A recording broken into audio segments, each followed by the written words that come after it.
Bullies call her too fat to fight. Then, they couldn't get back up. Maya Rodriguez had always been bigger than the other kids. At 17, she carried her weight in her hips and shoulders, her movements deliberate and careful as she navigated the crowded hallways of Westfield High School. Her dark hair hung in loose waves around her round face, and she preferred oversized hoodies that swallowed her frame, hoping to disappear into the fabric and avoid unwanted attention. She had transferred to Westfield at the beginning of junior year, when her father's construction job relocated their family across town. The transition had been brutal. At her old school, Roosevelt High, Maya had friends who knew her story, who understood that beneath her quiet demeanor lay years of discipline and training. But here at Westfield, she was just another new face in the crowd, a face that apparently screamed easy target to certain students. Just keep your head down, Maya reminded herself as she walked through the main corridor toward her locker. Get through the day. Don't give them a reason. The reasoning behind her philosophy was solid, even if it felt cowardly. Maya had been training in mixed martial arts since she was 8 years old. Her uncle Carlos, a former professional fighter, had started teaching her after she came home crying from elementary school, one too many times. Mija, he had told her, wrapping her small hands in practice wraps. Strength isn't about making others afraid of you. It's about never having to be afraid of yourself. 9 years of training had transformed Maya into something most people couldn't recognize by looking at her. Her thick arms held surprising power, her legs could generate devastating kicks, and her grappling skills had earned her 3 regional championships in the girls' division. But Carlos had drilled one lesson into her harder than any technique. You never use these skills unless someone's life is in danger. Not for ego, not for pride, only to protect. The problem was that Westfield High seemed determined to test that resolve daily. Well, well, well. Look who's gracing us with her presence. Maya's stomach dropped as she recognized the voice. Brittany Cross, a tall, athletic blonde who seemed to take personal offense to Maya's existence, stood blocking her path to second-period English. Flanked by her usual crew, Jessica, a sharp-faced girl with cruel eyes, and Madison, whose smirk never seemed to leave her glossy lips. Brittany looked like she'd been waiting for this moment all morning. I heard you were trying out for the volleyball team, Brittany continued, her voice dripping with false sweetness. That's ambitious. Maya clutched her books tighter against her chest. I wasn't planning to. Good thing, Jessica chimed in, looking Maya up and down with obvious disgust. I mean, can you imagine her trying to jump? The whole gym would shake. The laughter that followed felt like acid in Maya's ears. Other students had stopped to watch, forming a loose circle around the confrontation. Some looked uncomfortable, but no one stepped forward. Maya's face burned with embarrassment as she tried to push past the group. Where are you going? Madison blocked her path. We were just talking. I have class, Maya mumbled, still trying to escape. Class can wait, Brittany said, stepping closer. I think we need to discuss your impact on our school environment. See, some of us are concerned about the cafeteria chairs. They weren't designed for industrial use. The crowd laughed harder. Maya felt her hands trembling, but not from fear or embarrassment.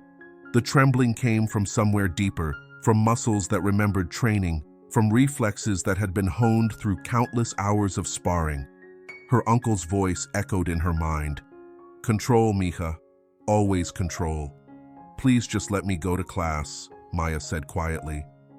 Oh, she said please, Jessica mocked. How cute.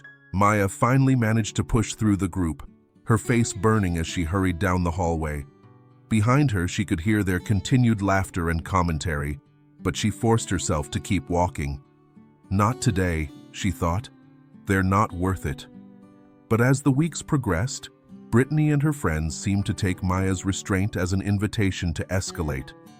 The hallway encounters became daily occurrences. In the cafeteria, they would make exaggerated groaning sounds when Maya sat down, claiming the bench was crying for help.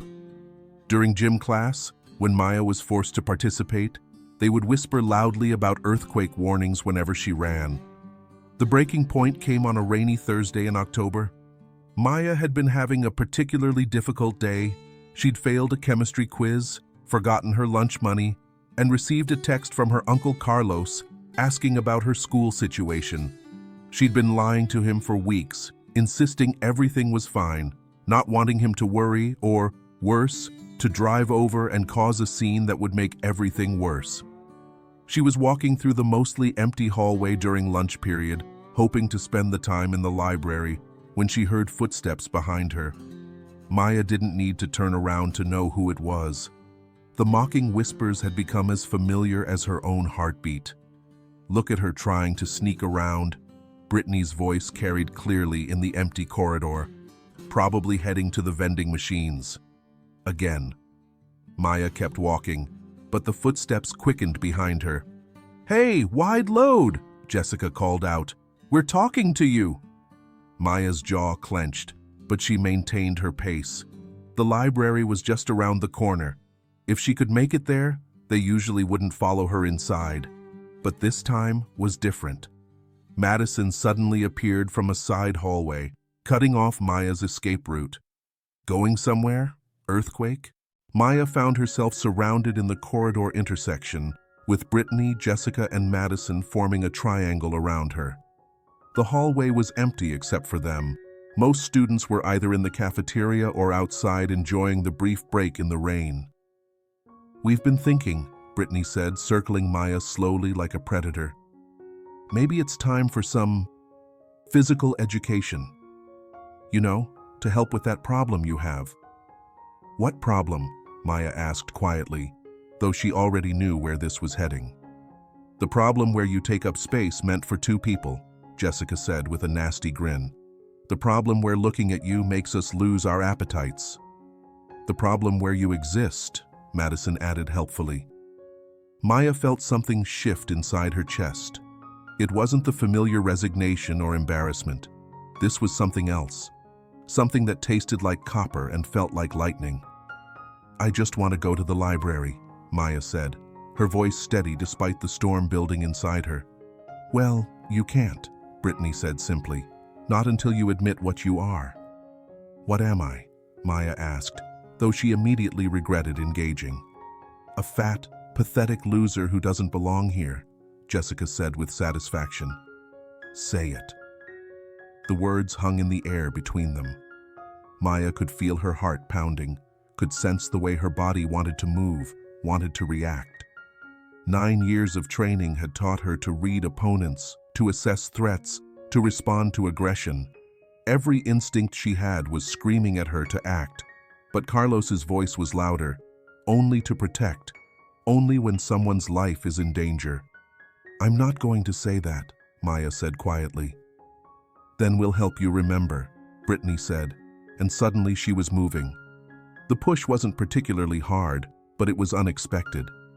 Maya stumbled backward, her books scattering across the hallway floor. Before she could fully process what had happened, Jessica had kicked one of her textbooks down the hall, and Madison was grinding her foot into Maya's notebook.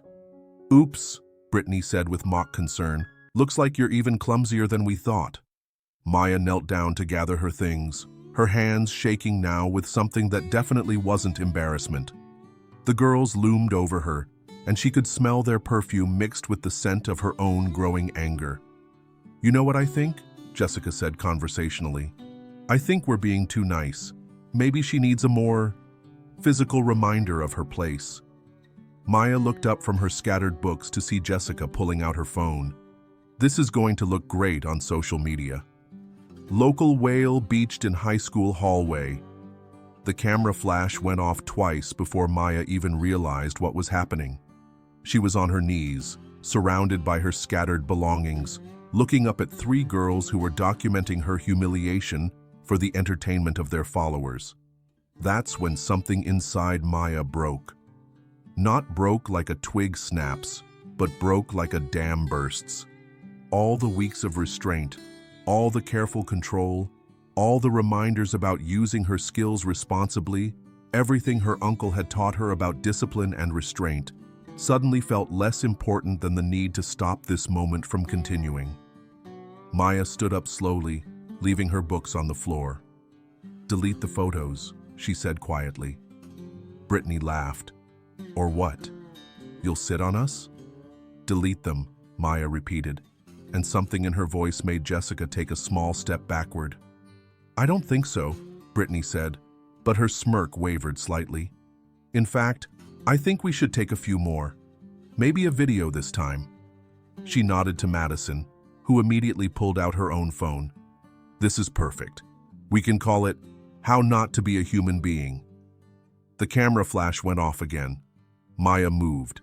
9 years of training compressed into a single moment of decision. Her right hand shot out and grabbed Brittany's wrist, the one holding the phone, with precision that would have impressed her uncle. Before Brittany could react, Maya had twisted her arm behind her back and applied just enough pressure to make her gasp. "Delete the photos," Maya said again, her voice perfectly calm now. "All of them." "Let go of me," Brittany shrieked, trying to pull away. But Maya's grip was iron, and the angle made resistance both painful and futile. Jessica and Madison stood frozen, their mouths open in shock. This wasn't the same girl they'd been tormenting for weeks. Maya's entire posture had changed. Her shoulders were square, her stance balanced, her movements fluid and controlled. "I said delete them," Maya repeated, applying slightly more pressure to Brittany's wrist. Okay, Brittany gasped. "Just let me go." Maya held her for another moment, making sure the lesson was clear, then released her grip. Brittany stumbled forward, clutching her wrist and staring at Maya with wide, disbelieving eyes. "Now the phone," Maya said, extending her hand. "You can't just—" Jessica started to protest, but Maya's gaze shifted to her with laser focus. "You want to be next?" Maya asked simply. Jessica's mouth snapped shut. Brittany hesitated for a moment, then slowly handed over her phone. Maya navigated to the photo gallery with practiced ease. She wasn't just some technology-challenged victim, despite what they'd assumed, and deleted every photo from the last 10 minutes. Then she handed the phone back. "Madison," Maya said, turning to the third girl. "Your turn." Madison's hands were shaking as she unlocked her phone and deleted the photos she'd taken. When she tried to hand the device to Maya, her hands were trembling so badly she nearly dropped it. Maya checked the photos, confirmed they were gone, and handed it back.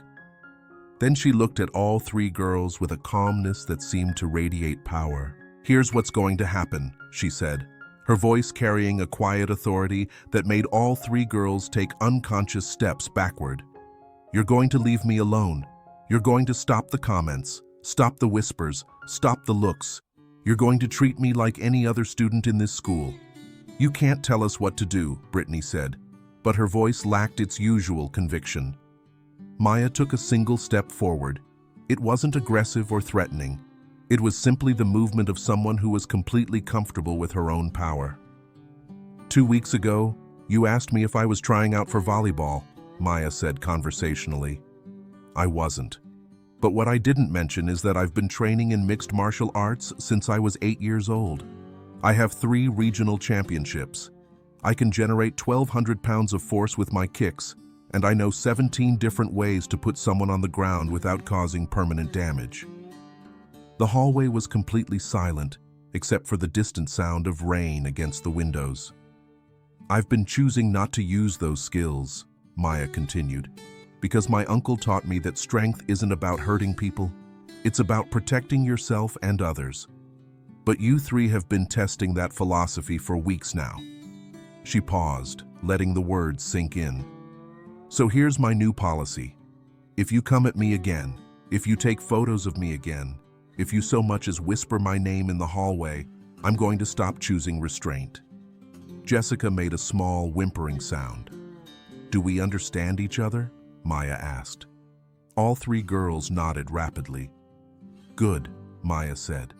Then she knelt down and began collecting her scattered books and papers, as calm as if she'd just finished a normal conversation about homework. The 3 girls stood there for a moment, seeming unsure of what to do next. Finally, Brittany cleared her throat. This isn't over, she said weakly. Maya looked up from her books with a small smile that didn't reach her eyes. Yes, it is. The certainty in her voice made it clear that arguing would be a very bad idea. Without another word, Brittany, Jessica, and Madison hurried away down the hallway, whispering furiously among themselves. Maya finished gathering her things, stood up, and continued toward the library as if nothing had happened. But everything had changed. The weight she'd been carrying for weeks, the weight of constantly looking over her shoulder, of dreading each school day, of feeling powerless, had lifted completely. Control, she thought, remembering her uncle's lessons. Not violence, control. The next morning, Maya walked into school with her head up for the first time in weeks. She could feel the difference immediately. Word of the hallway confrontation had spread with the speed that only high school gossip could achieve, but the story had become distorted in the telling. Some students claimed she'd thrown all 3 girls against the lockers. Others insisted she'd actually fought them. A few swore she'd made Brittany cry. Maya didn't correct any of the stories. Sometimes, she realized, reputation could be more powerful than reality. Brittany, Jessica, and Madison gave her a wide berth in the hallways. When their paths crossed, they looked away quickly or found sudden reasons to examine their phones. The change was so dramatic that other students began to notice. "What happened with you and Brittany's crew?" asked Derek, a quiet kid from her chemistry class, as they worked on a lab assignment together. "We reached an understanding," Maya said simply. Derek nodded as if this explained everything. "That's cool. They've been pretty awful to a lot of people." Maya looked at him with interest. "Have they bothered you?" "Not directly," Derek admitted. "But they made my friend Tom's life hell last year. He ended up switching schools." Maya felt a familiar stirring of anger, but this time it was different. This time, it was directed outward, at a system that had allowed people like Brittany to terrorize other students with impunity. "If they bother you," Maya said quietly, "let me know." Derek's eyes widened slightly. "Really? Really?" Word of this conversation also spread, and Maya found herself in an unexpected position. Students who had never spoken to her before began nodding respectfully in the hallways. A few even approached her directly. "I heard you stood up to Brittany Cross," said a freshman girl named Emma during lunch period. "Is it true you're like some kind of fighter?" Maya considered how to answer. "I train in martial arts," she said carefully. "But that's not why I stood up to her." "Why did you then?" "Because someone had to." Emma nodded solemnly, as if this was the most profound thing she'd ever heard. The real test came 2 weeks later. Maya was leaving her last class of the day when she heard raised voices from around the corner. She recognized one of them immediately, Derek from chemistry class. The other voices were less familiar, but their tone was unmistakably aggressive. Maya rounded the corner to find Derek backed against a row of lockers by 2 upperclassmen she didn't recognize. One was tall and broad-shouldered, the other shorter but stockier. Both looked like they enjoyed using their size to intimidate smaller students. "Come on, nerd," the taller one was saying. "Just do our homework. It's not that big a deal." "I can't," Derek said, his voice shaking. "I have my own work to do, and if we get caught—" "You won't get caught if you don't tell anyone," the shorter one interrupted. "But if you don't help us, we might have to help you understand the situation better." Maya didn't hesitate. She walked directly up to the group, her footsteps echoing in the mostly empty hallway. "Is there a problem here?" she asked pleasantly. The 2 upperclassmen turned to look at her, and she could see the moment of recognition in their eyes. Apparently, her reputation had spread beyond just Brittany's social circle. "No problem," the tall one said quickly. "Just talking to our friend Derek here." "Derek?" Maya said, not taking her eyes off the 2 boys. "Are these your friends?" "No," Derek said immediately. "I don't know them." "Interesting," Maya mused. So you're bothering someone you don't even know. That seems unwise. The shorter boy tried to puff out his chest. Look, this doesn't concern you. Why don't you just walk away? Maya smiled. It was the same smile she'd given Brittany in the hallway. Pleasant on the surface, but with something much more dangerous underneath. I don't think I will, she said. See, Derek is my friend, and I don't like it when people bother my friends. Your friend? The taller boy looked between Maya and Derek with obvious disbelief. Since when? Since right now, Maya said simply. Derek, would you like these gentlemen to leave you alone? Yes, Derek said immediately. There you have it, Maya said, turning back to the two boys. My friend would like you to leave him alone. I'd suggest you do that. Or what? The shorter one demanded, though his voice lacked conviction. Maya took a single step forward, and both boys instinctively took a step back. Or I'll explain the situation to you the same way I explained it to Brittany Cross and her friends. The effect was immediate. Both boys' eyes widened, and they exchanged a quick, nervous glance. This is stupid, the tall one muttered. Come on, let's go. They hurried away without another word, leaving Maya and Derek alone in the hallway. Thank you, Derek said, his voice still shaky with adrenaline. I don't know what I would have done if... You would have figured it out, Maya said gently. But you don't have to figure it out alone anymore. Derek looked at her with something approaching awe. How did you do that? They just... left. Sometimes, Maya said, people who pick on others are looking for easy targets. When you show them you're not easy, they usually find someone else to bother. But what if they don't? What if they decide to fight instead? Maya shrugged. Then you deal with that too. But most bullies are cowards at heart. They're not looking for actual fights. They're looking for victims. As the weeks passed, Maya found herself in similar situations more and more frequently. Students who had been suffering in silence began to seek her out, drawn by her reputation and her willingness to intervene. She never had to actually fight anyone. Her presence and reputation were usually enough to diffuse confrontations before they escalated to violence. But the most satisfying moment came during lunch period on a cold December day.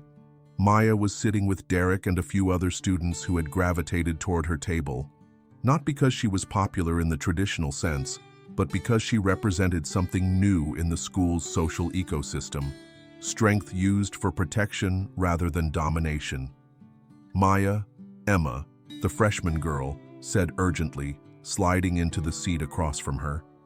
Brittany and her friends are bothering the new kid, the one who just transferred in last week. Maya looked across the cafeteria to where Emma was pointing. Sure enough, Brittany, Jessica, and Madison had cornered a small, nervous-looking boy near the vending machines. Even from across the room, Maya could see his discomfort and their predatory satisfaction. Stay here, Maya said, standing up from the table. Should we get a teacher? Derek asked. Not yet, Maya said. Let me try something first. She walked across the cafeteria with purposeful steps, not hurrying but not hesitating either. Conversations quieted as she passed, and by the time she reached the vending machines, a significant portion of the cafeteria was watching. Pathetic, Jessica was saying as Maya approached. I mean, look at you. Are you even old enough to be in high school? The new kid, Maya thought his name was Alex, looked like he was about to cry. He was small for his age, with dark hair and thick glasses that made his eyes look huge. Everything about him screamed easy target. Is there a problem here? Maya asked, her voice carrying clearly across the sudden hush in the cafeteria. Brittany spun around, her face going pale when she saw Maya. We were just talking. Talking, Maya repeated. Alex, were you enjoying this conversation? Alex looked up at her with obvious relief. Not really, he said quietly. I see, Maya said, turning back to Brittany. So you were having a conversation that one person wasn't enjoying. That sounds a lot like what you used to do to me. This is different, Brittany said quickly. You weren't what? Maya interrupted. You weren't cornering someone smaller than you? You weren't making them feel unwelcome? You weren't using your numbers to intimidate someone who couldn't fight back? The cafeteria was completely silent now. Even the lunch staff had stopped what they were doing to watch. Because from where I'm standing, Maya continued, it looks exactly like what you used to do to me, which means you didn't actually learn anything from our last conversation. Brittany's mouth opened and closed like a fish gasping for air. Jessica and Madison looked like they wanted to disappear entirely. I think, Maya said conversationally, that you owe Alex an apology. We don't have to, Madison started to say. Maya's gaze shifted to her with laser focus. Actually, you do, because Alex is my friend now, just like Derek is my friend, just like Emma is my friend. And I've made it very clear how I feel about people bothering my friends. The threat was implicit but unmistakable. Madison's mouth snapped shut. Sorry, Brittany mumbled, not making eye contact with Alex. I didn't hear that, Maya said pleasantly. I said sorry, Brittany said louder, her face flushing red. Maya looked at Jessica and Madison expectantly. Sorry, they mumbled in unison. Better, Maya said. Alex, would you like to come sit with my friends and me? Alex nodded eagerly, clearly grateful for the escape. As they walked back across the cafeteria together, Maya could hear the buzz of conversation starting up behind them. She knew that by the end of the day, everyone in school would know about this confrontation. More importantly, everyone would know that the dynamic had shifted permanently. Thank you, Alex said quietly as they sat down at Maya's table. I don't know what I would have done if... You would have survived, Maya said, echoing what she'd told Derek weeks earlier. But survival isn't the same as living. Nobody should have to just survive high school. Derek nodded sagely. Maya taught me that bullies are usually cowards. They go after people they think won't fight back. But what if you can't fight back? Alex asked. I mean, I'm not like Maya. I don't know martial arts. You don't have to know martial arts, Maya said. You just have to know that you're not alone, that there are people who will stand with you. Emma leaned forward. That's what's different about Maya. She doesn't just protect herself. She protects all of us. Maya felt a warmth in her chest that had nothing to do with the cafeteria's heating system. This was what her uncle had been trying to teach her all those years. That true strength wasn't about dominating others, but about creating a space where everyone could feel safe. The final confrontation came in March, near the end of the school year. Maya was walking to her car after staying late for a study group when she heard her name being called from across the parking lot. Maya! Hey, Maya! Wait up! She turned to see Brittany jogging toward her, alone for once. Maya waited, curious about what this could possibly be about. I wanted to talk to you, Brittany said, slightly out of breath from her jog. Alone. Okay, Maya said simply. Brittany looked around the mostly empty parking lot, then back at Maya. I wanted to apologize. Really apologize, not like in the cafeteria. Maya raised an eyebrow but said nothing. I was awful to you, Brittany continued, the words coming out in a rush. Really awful. And I know saying sorry doesn't fix it, but I need you to know that I'm ashamed of how I acted. What changed? Maya asked. Brittany was quiet for a long moment. My little sister started high school this year, at Jefferson, across town. And she came home crying one day because some girls were doing to her what I did to you. Maya felt a flicker of understanding. She told me what they said to her, and I heard my own voice, Brittany continued. I heard the things I said to you, and I realized I was just like them. I was the person making someone else's life miserable for no reason, except that I could. And? Maya prompted. And I drove to Jefferson and had a conversation with those girls, Brittany said with a small, bitter smile. Turns out when you're not picking on someone who won't fight back, it's a lot less fun. Maya nodded slowly. How's your sister doing now? Better. Much better. They leave her alone now. Brittany paused. I told her about you. About what you did for me. I mean, what you did to stop me. She said she wished she had someone like you at her school. She has you, Maya pointed out. Yeah, Brittany said quietly. She has me. Finally. They stood in comfortable silence for a moment, the weight of the past year settling between them. I don't expect us to be friends, Brittany said finally. I know I hurt you too much for that, but I wanted you to know that what you did, it mattered. It changed things. It changed me. Maya studied Brittany's face, looking for any sign of deception or manipulation, but all she saw was genuine remorse and something that looked like respect. Thank you for telling me, Maya said, and thank you for protecting your sister. Brittany nodded and turned to leave, then paused. Can I ask you something? Sure. That day in the hallway, when you stopped us, you could have really hurt me, couldn't you? When you grabbed my wrist, I could tell you were holding back. Maya considered the question. Yes. Why didn't you? Maya thought about her uncle's lessons, about control and strength and the choice to protect rather than punish. Because hurting you wouldn't have solved anything, she said finally. It would have just made me like you used to be. Brittany flinched slightly at the words but nodded. I'm glad you made that choice.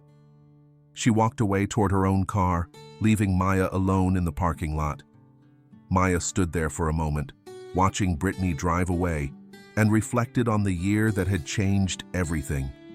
She thought about the girl she'd been in September, quiet, invisible, carrying the weight of her own power like a secret burden. She thought about the confrontation in the hallway that had changed everything, about the choice she'd made to stop hiding and start standing up. She thought about Derek and Alex and Emma and all the other students who had found their own strength by watching her find hers. Most of all, she thought about